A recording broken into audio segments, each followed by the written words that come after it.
ঈদের সকালে রশিদ চাচার উঠানে বড় একটা গরু কোরবানি হল। মাংস কাটাকাটি চলছে। ছেলে আর বউ বলল, এবছর একটু বেশি রেখে দিই, বন্ধুবান্ধব আসবে।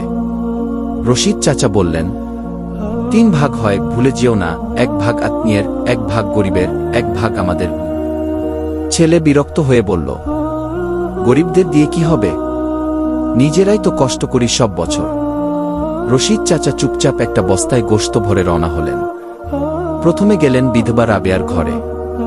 সে বলল, চাচা, 1 বছর পর মাংসের গন্ধ পেলাম ঘরে। তারপর গেলেন খালেক মিয়ার কুড়ে ঘরে। খালেক চোখ মুছতে মুছতে বলল, ভাত ছিল, মাংস ছিল না। এখন মনে হচ্ছে এটা কোরবানির ঈদ। সন্ধ্যায় বাড়ি ফিরে রশিদ চাচা বললেন, আজ বুঝলাম কোরবানির আসল তৃপ্তি নিজের থালাতে নয়, বরং তা রয়েছে অন্যের হাসিতে। তা শুনে ছেলের চোখ ভিজে গেল।